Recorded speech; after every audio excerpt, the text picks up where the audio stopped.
2023년 초 인천국제공항 한국 수사사에 손꼽히는 대형 마약 밀수가 포착됩니다. 필로폰 74kg. 숫자만으로도 충격이지만 그 뒤엔 더 큰 질문이 남습니다. 왜, 누가 수사의 브레이크를 밟았나? 오늘 세관 마약 수사 외압 의혹과 김건희 특검의 움직임을 따라가 우리 미래 세대를 지켜야 한다는 사명감으로 마약과의 전쟁에서 반드시 승리해 주십시오. 윤석열 정권이 마약과의 전쟁을 선포한 지 1년이 채 안 된 2023년 7월 서울 영등포 경찰서 강력팀에 마약을 투약한다는 중국인 여성이 찾아왔습니다. 물건 받으러 가야 된다고 대전에.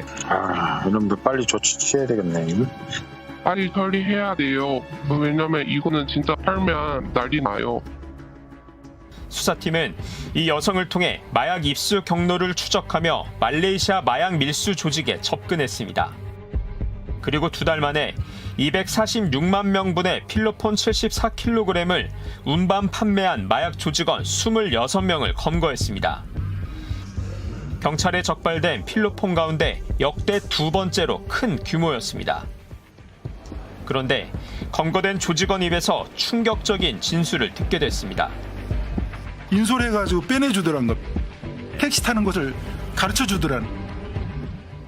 관세청 세관 직원들이 마약 반입을 도와줬다는 진술. 수사팀이 세관 직원 수사 필요성을 보고하자 수사를 칭찬하던 경찰서장은 갑자기 예정됐던 언론 브리핑을 연기하라고 요구했다고 합니다. 경찰서장께서 용산에서 이 사건 알고 있다, 심각하게 보고 있다, 그 얘기를 했을 때는 머릿속이 하얘지는 그런 느낌이었습니다. 그리고 일면식도 없는 서울청 고위 경찰의 전화도 받았습니다. 세관 얘기 안 나오게 해 주시는 거죠? 이렇게 말씀하셨고요. 예. 말레이시아 조직이 공항 화물을 통해 국내로 들여온 필로폰. 2023년 하반기 서울 영등포 경찰서 수사팀은 조직원 수십 명을 검거합니다. 이 과정에서 세관 공무원이 반입을 도왔다는 취지의 진술과 정황들이 포착됐고 수사는 세관 관계자 연루 여부로 확대될 조짐을 보였습니다. 하지만 이 무렵 수사팀 내부 보고와 브리핑 계획을 둘러싸고 윗선에 제동이 걸렸다는 주장도 등장합니다. 이후 청문회와 기자회견에서 진술은 엇갈렸고 의혹은 더 커졌습니다. 핵심 쟁점은 2가지입니다. 첫째, 세관 공무원의 마약 밀수 가담 가능성. 둘째, 이 의혹을 수사하는 과정에서 대통령실 경찰 고위층 개입 등 외압이 있었는지 여부. 2024년 8월 국회 청문회에선 수사 책임자였던 경찰 간부와 당시 지휘라인의 주장이 정면으로 충돌했습니다. 누군가는 외압을 주장했고 또 다른 이는 강하게 부인했습니다. 진실은 법적 수사적 검증을 통해 확인되어야 합니다. 추가로 제기된 의문은 초기 수사 단계에서의 적극성입니다. 언론 보도와 내부 폭로는 2023년 초 인천공항에서 검거 도주가 엇갈린 뒤 추적 출금 조치의 적절성, 이후의 수사 연속성에 의문을 던졌습니다. 다만 이 역시 향후 수사로 명확히 규명돼야 할 대목입니다. 이번 사건의 본질과 핵심은 단순 명료합니다. 대량의 마약이 입국 심사와 세관을 버젓이 통과해 국내로 반입 유통이 되어 적발됐고 수사가 시작됐습니다. 그런데 세관 연루 의혹이 제기되자 상황이 급변합니다. 첫째, 경찰청장에게 수사 성과를 직보하고 칭찬까지 받았던 김찬수 영등포 경찰서장이 돌연 용산을 언급하며 브리핑 연기를 지시했습니다. 둘째, 서울경찰청은 세관 내용을 빼라며 보도자료 수정을 지시하고 브리핑을 연기하고 사건 이첩까지 지시했습니다. 셋째, 지휘 권한도 없는 조병로 경무관이 수사 담당자에게 세관을 언급하며 압력을 넣었습니다. 넷째, 관세청은 수사 담당자를 직접 찾아오고 수차례 전화까지 하면서 브리핑과 보도자료 방향을 바꾸려 했습니다. 독립성과 중립성을 요하는 경찰의 형사사법 절차가 심각하게 훼손된 겁니다. 명백 수사 이합이고 그게 이 사건의 본질입니다. 김찬수 행정관님께 질의하겠습니다. 증인, 작년에 영등포 경찰서장으로 계셨죠? 네, 그렇습니다. 얼마나 계셨습니까? 7월 말부터 6개월 계셨죠? 그렇습니다. 보통 1년 정도 근무하고 보통 이제 이전하는데 6개월 만에 또 대통령실에 가셨어요? 의원님, 저는 지방서장도 6개월만 있었습니다. 네, 그렇죠.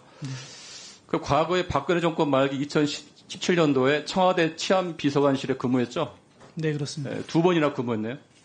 이번이 두 번째입니다. 그러니까 남들은 한 번도 경험하기 힘든 청와대와 대통령실에 2번이나 있었는데 공무원으로서는 이례적입니다. 그런 의미에서 증인은 그 어느 누구보다도 권력의 핵심, 대통령 핵심 측근의 생각과 의중, 그리고 대통령실 내부의 메커니즘을 어느 누구보다 잘하고 있고 무엇보다도 핵심 인사들과도 긴밀한 소통, 친분 관계가 있었을 거라고 생각이 됩니다. 지금 대통령실에서 어떤 일을 하고 있습니까? 자치행정 비서관실에서 주어진 역할을 하고 있습니다. 과거 치안비서관실 그런 역할인가요? 전혀 다른 업무입니다. 그러니까 지금 경찰청에서 파견 나갔으니까 경찰에서 취합된 정보, 현안, 수사 상황을 넘겨받아서 정무수석과 비서실장 그리고 대통령에게 보고하는 업무 아닌가요?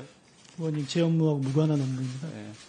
아마 경찰청과 대통령실과의 중간 연락책 역할을 하고 있을 겁니다. 질문하겠습니다, 중에.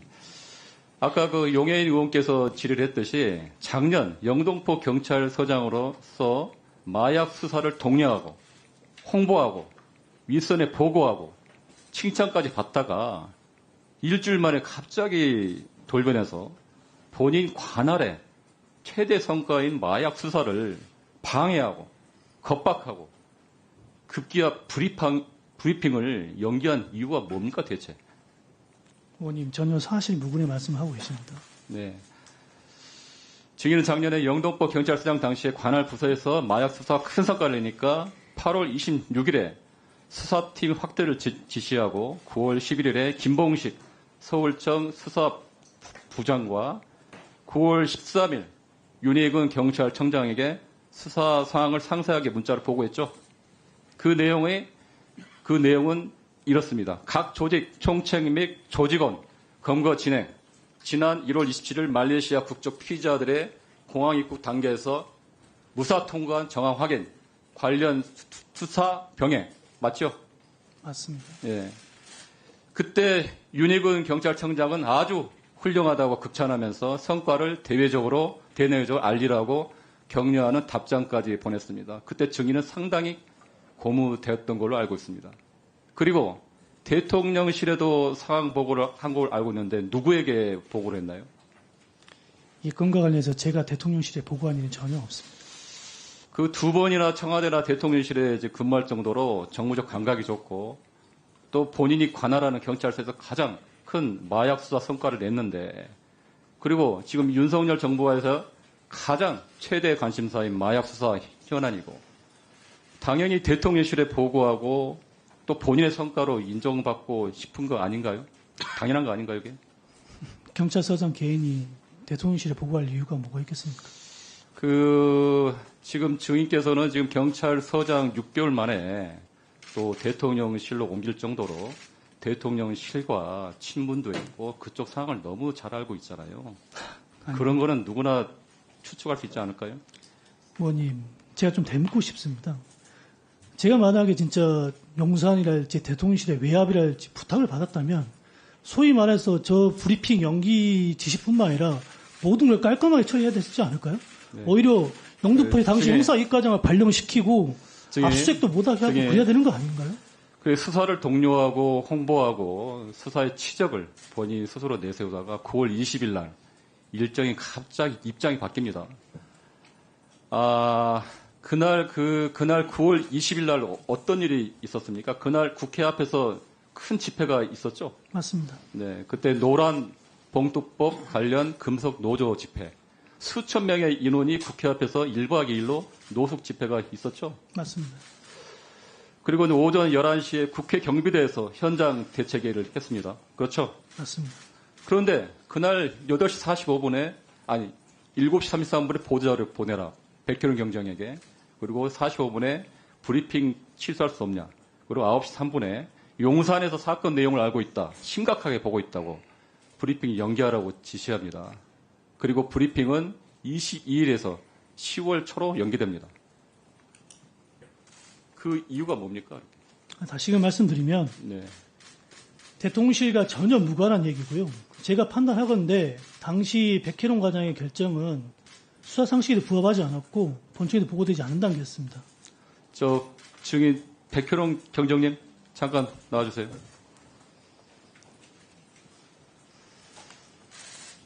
지금 저 김찬수 소장이 계속 그걸 부인하고 있는데 그때 상황에 대해서 어땠는지 다시 한번 말씀해 주시기 바랍니다.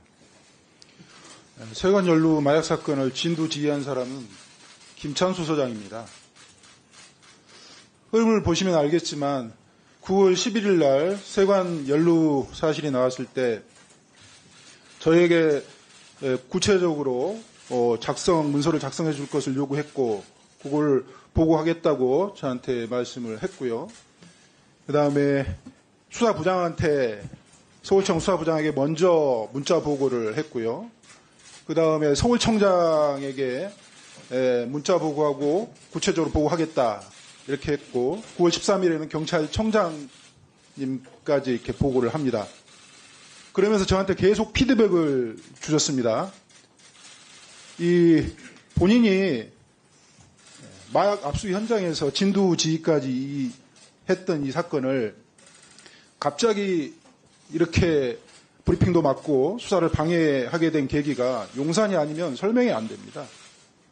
김찬수 서장은 전담팀을 배신해서는 절대 안 되는 사람입니다. 본인이 꾸리라고 지시했고 본인이 모든 명령을 하달했고 제가 그 명령을 받아서 현장에 수행을 했는데 조직원들을 배신하고 제 등에 칼을 꼽은 사람입니다. 두 번째 용산 언급에 대해서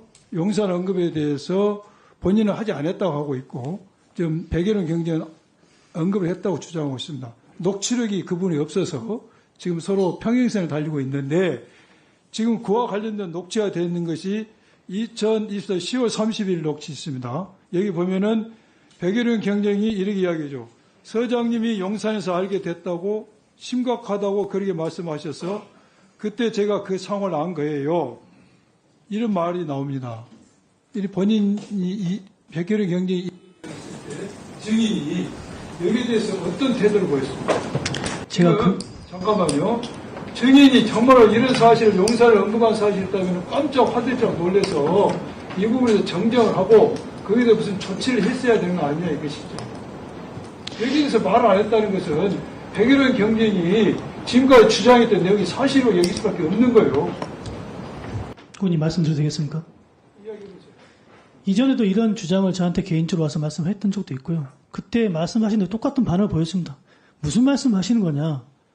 근거 없는 얘기 하지 마시라. 그런데 이런 얘기를 하는 과정에서 그 전에 말씀드렸던 조병로 부장 전화건, 그 다음에 이첩에 대한 본인에 대한 어떤 자기만의 생각, 이런 부분을 저한테 하소연하는 부분이 있었습니다. 그렇기 때문에, 이분이 약간 좀 피해의식, 내지는 열정은 없지만, 본인이 그렇게 했다는 의식이 나오지 않잖아요. 그 전에 했지 않습니까? 그리고 본인이 의도적으로 녹취를 하려고 지금 그걸 가지고 오면서 했던 부분인데, 그 전에 사정까지 그럼 녹취가 안 돼 있는 부분이지 않습니까? 의원님. 왜 제 말을 안 믿어주십니까? 왜 쟤는 거짓말이라고 생각하십니까? 증인의 말을 믿을 것인지 믿지 않을 것인지에 대해서 지금 청문을 하고 있지 않습니까? 그러니까 제가 말씀드리지 않습니까, 의원님? 지금 누가 보더라도 백혜룡 경정이 이러한 용산을 서장이 언급했다고 언급했을 때 그런 말을 한 사실이었다면 서장 입장에서는 화를 내는지 화를 냈었습니다. 하는 그림과 나와야 되는 아무 말이 없었잖아요. 화를 냈었습니다. 자, 그 이후에 정리를 또 좀 해주시기 바랍니다. 전화를 하기에 네. 맥락 없는 이야기 그만해라. 그리고 보고를 할지 수사나 똑바로 하십시다. 이런 취지로 말한 겁니다. 용산에서 이 사건 내용을 알고 있다. 심각하게 보고 있다. 브리핑 연기하라. 이렇게 말씀하셨다고 했는데 제가 오전에 질의에서도 절대 그런 일이 없다. 그리고 백혜룡 증인이 거짓말하고 있는 거다라고 말씀을 하셨습니다. 그렇죠? 네, 그렇습니다. 예. 증인이 생각할 때 왜 백혜룡 증인이 거짓말하고 있는 것 같습니까? 백 과장님께 여쭤봐야 될 질문인 것 같습니다. 그래요? 그럼 또 우리 백 과장님께 본인은 느끼는 게 없습니까? 너무 황당합니다. 황당하다. 그러면 또 백혜룡 증인께 똑같이 그러면 묻겠습니다. 아까 이 내용에 대해서 김찬수 승인은 전혀 이야기하지 않았고 백혜룡 증인이 거짓말하고 있다. 그리고 또 아까 발언하는 과정에서는 백혜룡 증인이 피해의식이 있다가 아니냐 라는 의심이 든다는 이야기를까지 했습니다.